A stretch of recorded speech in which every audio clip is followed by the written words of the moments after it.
The sun has set and the garage doors have shut to bring the 2024 Sepang test to a close. The final day saw some blistering lap times come in, with world champion Pecco Bagnaia topping the timesheets thanks to a 156.682.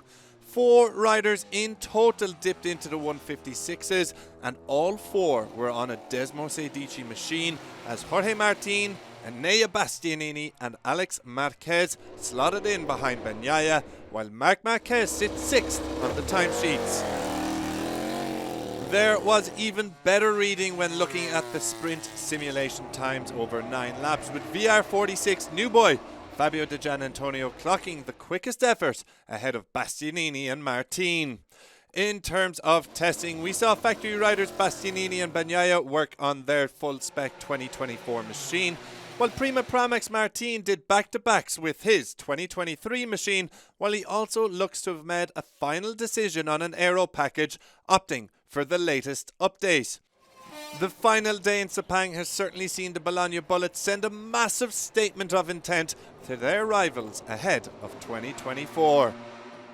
Aprilia's Aleix Espargaro was the only rider who could challenge the Ducatis on the timesheets, placing P5 overall, while he also recorded an impressive sprint simulation. On the other side of the garage, Maverick Viñales continues his testing program by running with the 2023 tail unit on his new RSGP, while he also had some older fork wings to help apply less pressure on the front tyre and attempt to find a better feeling. Excitement continues to build over Red Bull Gas Tech 3's Pedro Acosta thanks to an impressive showing during the Sepang test. That continued on Thursday as he placed P9 overall on the timesheets, while he recorded a faster sprint simulation than reigning world champion Pecco Bagnaia. The best placed RC16 was Brad Binder in P7, however, as the South African and Jack Miller tested the new aero against the old one for their 2024 machines. The number 43 also ran some laps with a front fender wing, while it seems they have decided a shorter lower exhaust and normal top exhaust is their favoured setup. A pivotal 3-day test comes to an end for Honda too, with the Japanese brand certainly showing some signs of progression in Malaysia.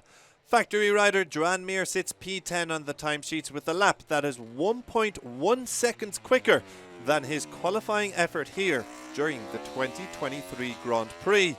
Despite a good showing, Mir has called for an improvement on the aerodynamic side of things, so that will be one to watch out for in Qatar.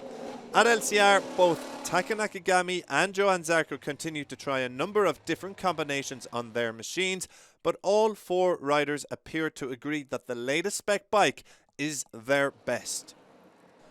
Once again, Fabio Quartararo placed P11 on the timesheets, and the 2021 World Champion has called for his team to target improvements in 1-lap pace ahead of the Qatar test. The Yamaha star seemed relatively happy with his pace post-testing in Sepang, but hopes to zero in on qualifying performance. Alex Rins continued to work with the M1, and Thursday saw both riders continue trying out different tail units.